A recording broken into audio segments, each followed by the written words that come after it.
So, Robert, we're really looking at trying to move on here and to get some positive results out of this. You've actually put a bit of an olive branch out to Swallows, saying that we need to talk to you, you need to talk to us. Oh, well, certainly. We went as a delegation from Mardigar up here last week. There was myself and 3 elders who went over to Swallows to actually negotiate for Glenn, the CEO, and other members of their committee and their representation to come down to the fire and to talk to the people here about our perspectives and what this deal means to Nyoongar people in terms of not just the present but also the future, but not just what it means to Nyoongar people but also what it means to non-Aboriginal people as well in terms of the whole issue of colonisation and genocide and what that money tends to buy out in terms of whatever blood is on people's hands in this country and in terms of the cleansing of one's consciousness, because that's a concern of mine, is the fact that, once that deal's signed, well then of course, as they say, all responsibilities to heal our shattered and broken spirits remains ours, when in fact what we're trying to deal with here is the aftermath of a Holocaust of genocide. So these are really important questions that the people here want to raise with Swallows.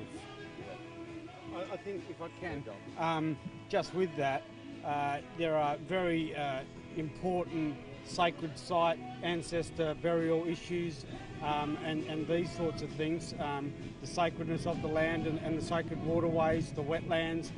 Those things have to be addressed with Swallows in the coming days, and so there are many issues that are running along parallel with the Mardigar Herrisson Island issue that need to be dealt with. Yeah, so basically, if and when any agreement arrangements are made, they need to include a huge raft of things that you don't believe are being addressed at the moment in the original offer. Certainly, Nick. And they all run parallel. We're talking about health, housing, our people in prisons, and how we're treated by the police force in the state of Western Australia. And these are ongoing issues that have been simmering since colonisation, and there have been these odd boilovers, in all of our history, and we want to come together and address all of these issues together, for the benefit of all West Australians. Yeah. What would be your greatest fear if the offer was signed as it is at the moment? What would you see happening? Well, that's something in the future, I can't look into my magic ball and tell. What would you think that I think that achieve? I think that it's obvious that there are issues that aren't on the table that have to be dealt with, and I think that is one of the reasons why Swallows and the government have to come to the campfire and have to come and honour our ancestral home grounds. Have you got anything to add to that, Robert? Well, I think what's important is that what the government and Swallows need to understand, what's coming from people here is, like Ivor says, it's more than just money. It's about issues dealing with the judiciary system, why there's so many of our young men incarcerated into the prison systems across Western Australia, in particular in the southwest. So we would need to see, as part of any deal made in terms of our future generations, how we deal with nonsense legislation like the 3 strikes immune for 12 months, which then obviously affects people's employment opportunities for future travel. These sorts of crimes, like stealing lollipops from shops that can put them into prison for 12 months, have come out of dealing with issues in the ghettos in Los Angeles. A lot of the legislation, Nick, that people are concerned about, that have led to the high incarceration, and also not just the incarceration statistics, but also the fact that why is it that youth suicide in our communities at the moment is at an epidemic proportion to where, compared to non-Aboriginal suicide statistics, where the coroners are basically shrugging their shoulders at not knowing why there's such a widespread epidemic of suicide. So it's not just about money and trading off land in terms of, what to us here is also scrap hectares of land that were once the missions, not prime real estate in Whadjuk Nation, which is the city area. But, we've got a whole range of issues in terms of humanity that has to be looked at in terms of this agreement. This isn't for us just about money and a quick land swap and everything's going to be okay for Nyoongar people, because we know as Aboriginal people that in the future it's not going to be. So, and can I just add to that? And I think that the wider population would want these answers too. I mean, they're going to be sitting back if this sum's given and in the future sometime and saying, well, there was that lump sum of money and these issues still aren't dealt with, So this is the time, and the wider population of Western Australia do want to see these issues dealt with and do want solutions for the benefit of their children and their children's children. So it goes both ways in this partnership, if you like. And if the deal is, Nick, accepted by the consensus of Aboriginal people, that's the majority. If it's accepted and that's the way that it works out in the future, I think Aboriginal people should also have an absolute rite of passage to say how that money's invested and how that money brings about the better capital for the future for Aboriginal people, and not having that even interpreted by the government about being put into a investment account and then the interest being what Aboriginal people let themselves do in 10 years, because of course putting that capital into like a holding by the ANZ Bank means that obviously it goes off into other investments, which creates a capital for non-Aboriginal people as well. So, we're fearful of the fact that that money trail will be capitalised on by non-Aboriginal people, as it has and is the case in Aboriginal affairs, and that less than 10% of the so-called Aboriginal dollar gets down to the needs of the Aboriginal people in the community. So who's to say that that same process isn't capitalised on by non-Aboriginal people in terms of this monetary offer as well? So they're real concerns for our people. Does there also need to be, because one of the things that's been said to me here by everyone, and I think it's a universal thing, is that what we want is respect. And is there something, does this deal also need to include some mandates on education in our schools? So I think the mandates, like in New Zealand, people actually learn about that culture. Even though they learn a bit of language, just a little bit of that culture, so that it's that there was people here. They might be Afghan, they might be Chinese descent, they could be Irish descent, whatever, but they still learn about it in school. Well, of course, I think what's really important is that non-Aboriginal people that are born into Australia have got total access to education in terms of our culture and our spirituality, to the degrees, of course, where our elders determine that to be afforded. But respect, I think, is something in humanity that is earned in terms of one's own pain and suffering in life. You've been down here now, Nick, for a number of days, and you've seen the constant and the offensive racism in which our young children that are on the shores of the Derbil Yerrigan here are yelled at every day by men in boats that cruise by, and what those boats would be worth. And of course on the causeway, the constant racism. I think what this issue's brought about is showing to us, as well as the wider community, the ugly face of white Australia. I mean, even though a person may have it all, there's something in that guilt consciousness that still has them, yelling out from expensive boats and cars, go back to where you come from, you nigger abos and coons.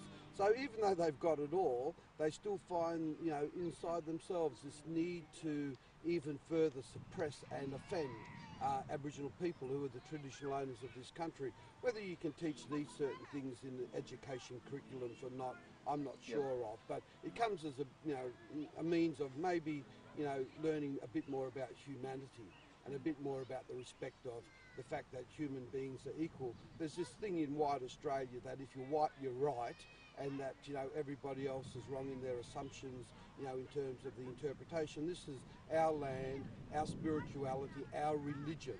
And I think it's important that non-Aboriginal people see our culture as our religion of our old people. And again, this is where we see our children re-practicing the cultural traditions of our old people here at Matagarup on this sacred ground, is re-practicing our traditions. This is basically, you know, practicing our rights to native title.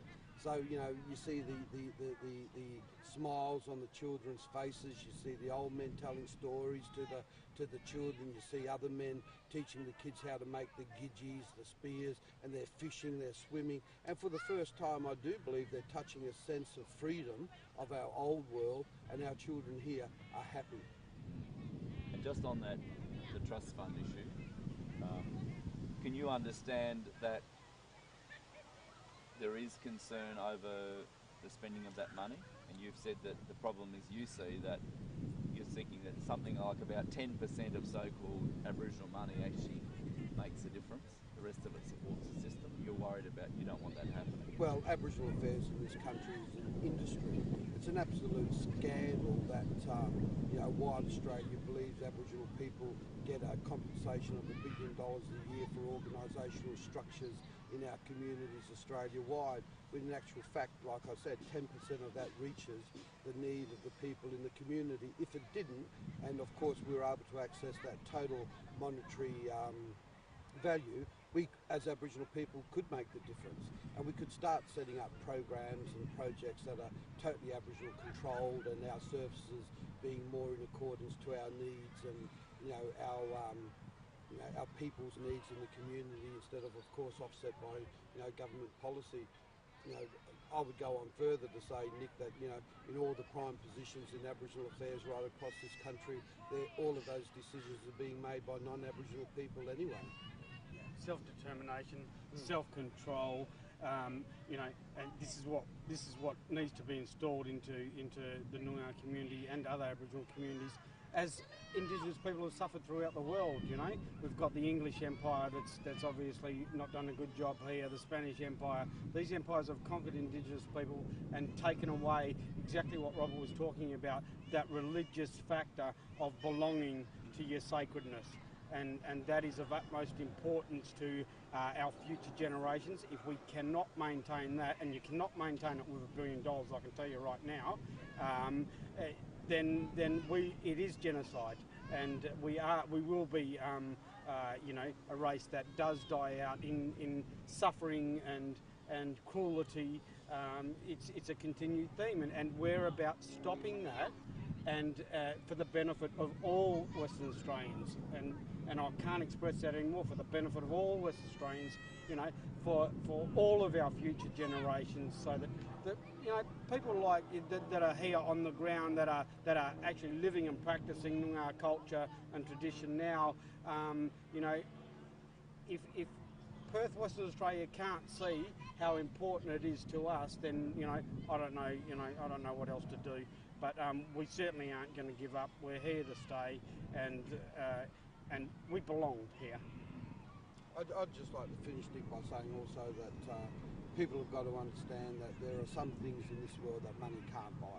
And of course, for Aboriginal people, it's become a real sad reality when you see a lot of our sacred areas, our burial grounds, like as was in Herrisson Island in terms of its penal settlement, now being, you know, playgrounds for affluent Wild Australia, sacred areas like out there at Wave Rock and down at the Dryandra, Red Gold Clay, Ochre Pits, and of course around the base of what's commonly known as Kings Park. So, you know, Aboriginal people have had to see our culture become a commercial industry for Wild Australia to capitalise on in regards to, you know, what they see as being important from that, whereas Aboriginal people are stripped of self-dignity and integrity once that culture is taken away from them. And our sacred sites, as you can see here, have become but playgrounds for affluent white middle-class Australians. And I think, you know, when you talk about respect, you've got to talk about respecting our culture as a religion that is the oldest practice cultural religion on the most ancient landmass on the face of the earth. When Robert speaks about Rottnest Island and Wave Rock, Premier Barnett has mentioned the Swan River that he calls it the Derby Yurigan, and our beaches that Australians are famous for. You know, we happen to have dreaming stories about the very river and the very beach and coastline that the Premier speaks about. You know, he lives in Cottesloe. I bet you bottom dollar that he doesn't know one dreaming story about that sacredness, about that area, about the rock formation of Cottesloe Beach, about that beautiful, pristine, what was pristine coastline and the dune system, and how important that is in the spiritual dreaming stories. And these are the things that we want the wider community to benefit from, the knowledge that's been passed on to us from the old people.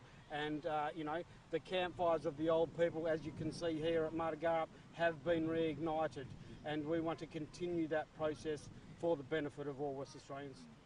Do you, so, and to those ends, especially you're mentioning like Dryandra and places like those Ochre Pits, do you think that is one thing that would be good in any deal, that there is management of all of those places by Nyoongar people, or at least 50-50 management or whatever, well, to make sure that those places... Nick, it was already in the process of DEC in relationship to formulating a cross-management between Aboriginal and non-Aboriginal people, the parks, and you know, the importance of preserving those national parks. So I think what's really important also is to ensure that Aboriginal people, like, you know, I've said, got a direct access back to areas that are sacred and back to areas that are significant.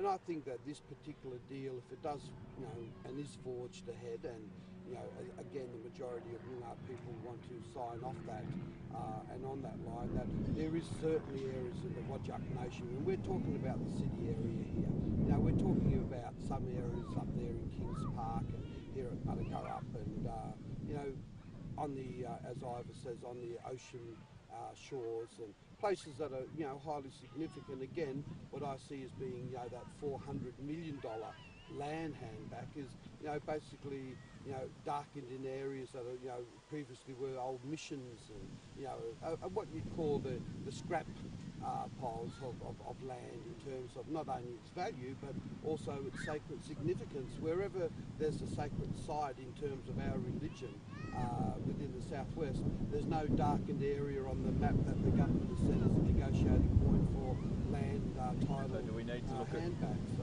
Do we need to look at those, some key, go through and look at key areas? It's there to be. Say, hang on a minute. It's there to be gobbled up by mining and by developers and the greed and wealth of the you know, affluent people in this state.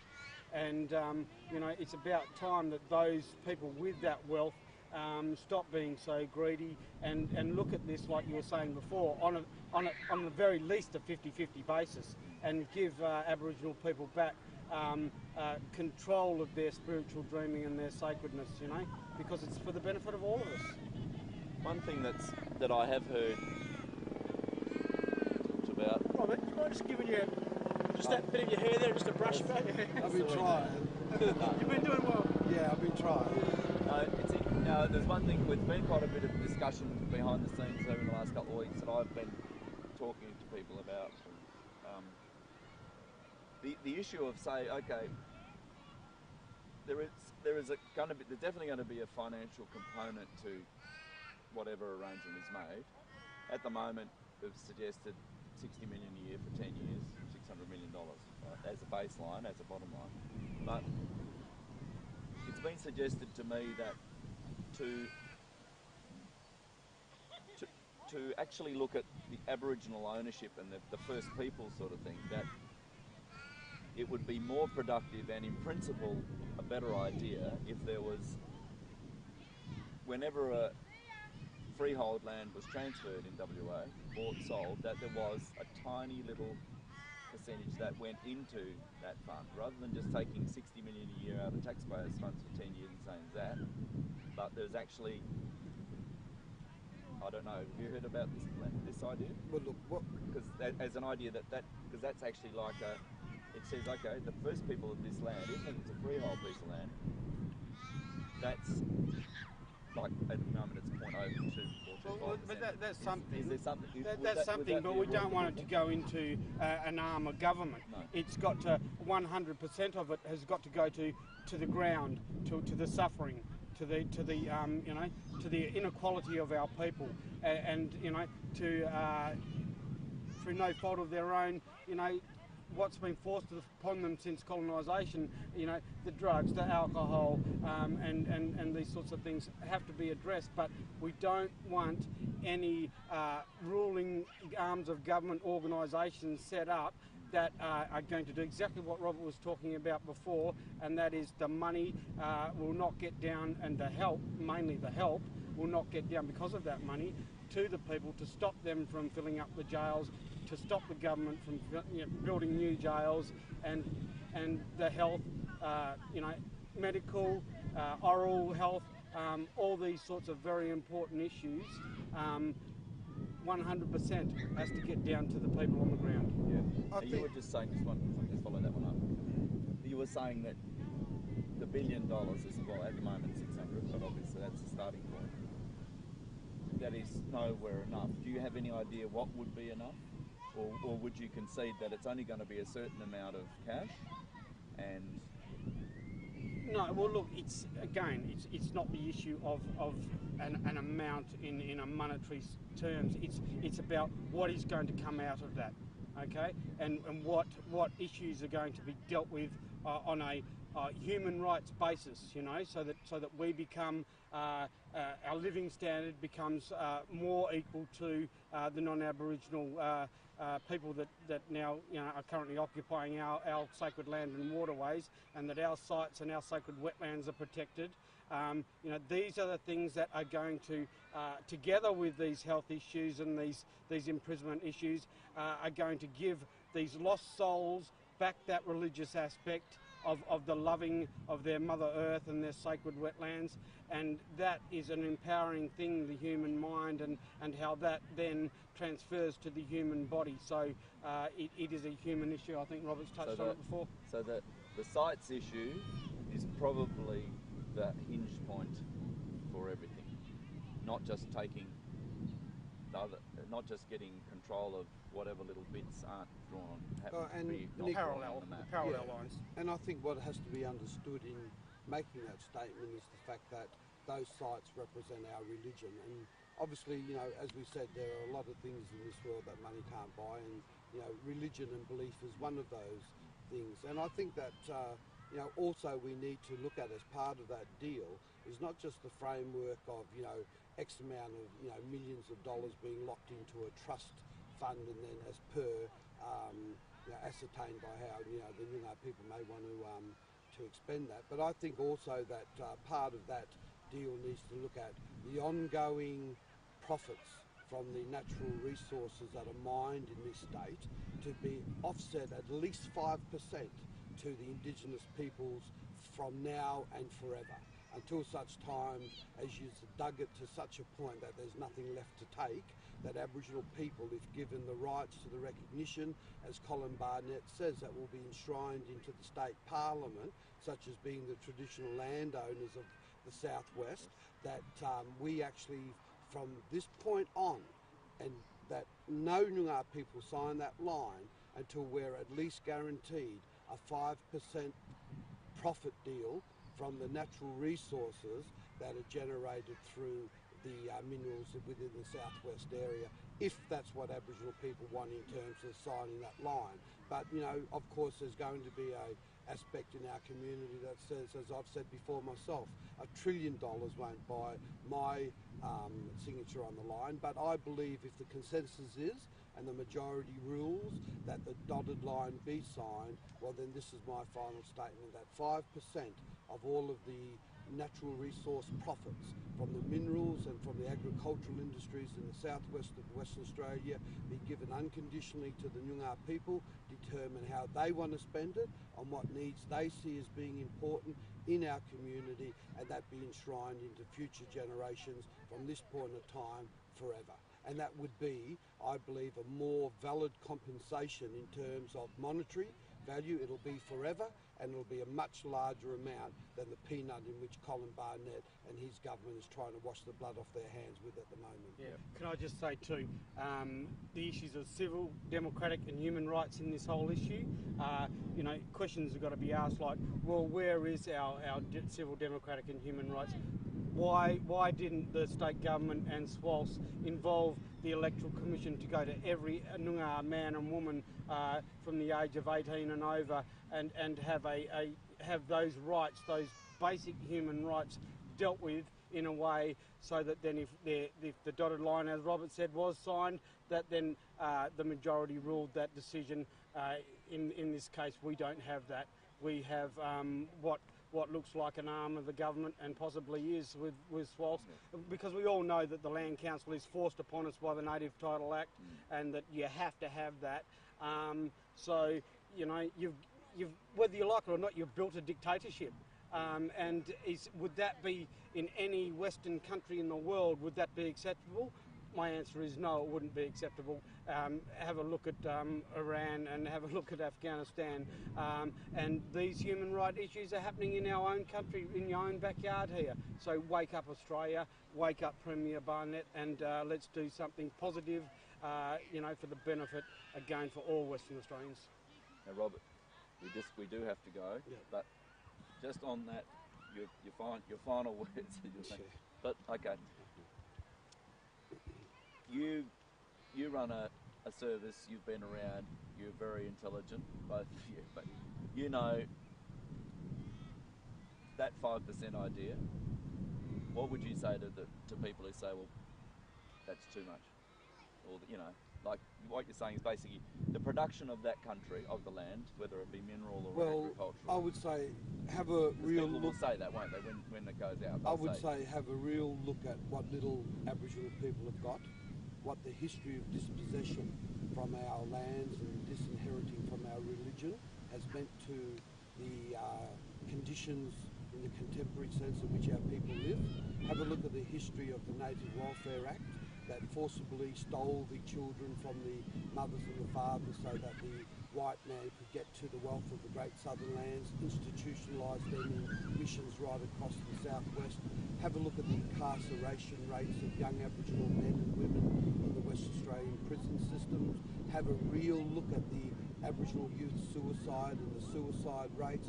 Have a look at the domestic violence, the abuse within our families that have all been introduced through one formula or another when the tall ships arrived here. Have a look at what the affluency of white Australia has been made up of, and if you want your consciousness in terms of your guilt to be washed away from that forever, well then, of course, and I believe this, not all the money in the world can buy it, but if the dotted line is going to be signed, 5% is but little for what you've done to our people, and the world knows what's happened to Aboriginal people in this country, regardless of how wide Australia may want to deny it and turn their back.